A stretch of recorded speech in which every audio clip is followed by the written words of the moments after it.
চল এই মসজিদ থেকে নামাজটা পড়ে নি। হ্যাঁ চল। আসসালামু আলাইকুম। ওয়ালাইকুম। যান স্যার। ওহ, গ্রামের ভিতরে এত সুন্দর, এত বড় একটা মসজিদ।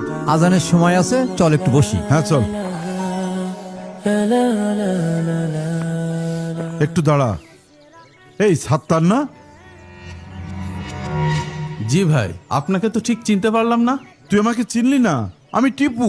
আমরা মাদ্রাসায় একসাথে পড়তাম। টিপু তুই? আরে কত বছর পর দেখা, তুই কেমন আছিস? কি বললি? তুই তুই তোর নিজের অবস্থানকে একবার দেখেছিস? তুই সামান্য মসজিদের একজন ক্লিনার হয়ে তুই আমাকে তুই বলছিস?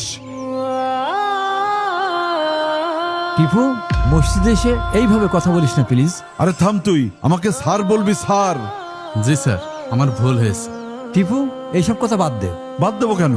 আমার সম্পর্কে তোর কোনো ধারণা আছে? ঢাকায় একটা বিগ কর্পোরেট অফিসে আমি জব করি, 60,000 টাকা স্যালারি পাই। আলহামদুলিল্লাহ স্যার। আর তোর হাল দেখ।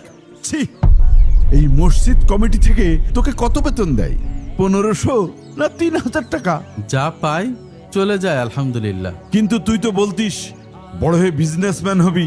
এটাই কি তোর সেই ড্রিম? কিরে, অ্যান্সার দে। জি স্যার, আপনারা মসজিদে বসুন, আমার আরো কাজ আছে। ডাস্টবিনের কিট কোথাকার। তুই এটা কি করলি? আল্লাহর ঘরে দাঁড়িয়ে একটা মানুষকে এভাবে ইনসাল্ট করলি? ইনসাল্ট করিনি, যা সত্যি সেটাই বলেছি। চল এখন নামাজে চল। টিপু, তুই যেটা করলি এটা তোর অহংকার। আমি কোনো অহংকার করিনি, তুই তো আসলে জানিস নে। তাহলে শোন।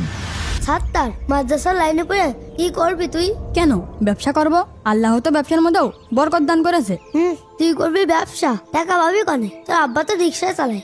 দেখ, মাদ্রাসার অবস্থাটা খারাপ, ছাদ দিয়ে পানি পড়ে, আর গ্রামে যে মসজিদটা আছে বৃষ্টি হলে ভিজে যায়। আমার একটি স্বপ্ন, একদিন মাদ্রাসা আর মসজিদ নির্মাণ করব। রিক্সাওয়ালার ছেলে বানাবে মসজিদ? ভাই থাম, আগে পেটে ভাত দে। মসজিদ বানানো তোর কাজ না। আল্লাহ চাইলে সবই সম্ভব। চল এখন ক্লাসে যাই। হ্যাঁ চল। এবার বুঝলি তো আমি কোনো অহংকার করিনি। নে চল। চল। ইমাম সাহেব শুনুন, জি। আমি আপনাদের মসজিদে 1000 টাকা দান করতে চাই। আলহামদুলিল্লাহ। এই নেন 1000 টাকা। আর এই 500 টাকা আপনাদের ওই যে ক্লিনার সাত্তার আছে না, তাকে দিবেন। বেচারা খুব কষ্ট করে, গরিব মানুষ। আপনি কার কথা বলছেন? আপনাদের ক্লিনার সাত্তার আছে না, ওই যে গাছে পানি দিচ্ছে, ওই লোকটাকে দিবেন, ঠিক আছে? এই টাকাটা আমি নিতে পারবো না। কেন? কারণ এই পুরো মসজিদটা তো উনিই বানিয়ে দিয়েছে।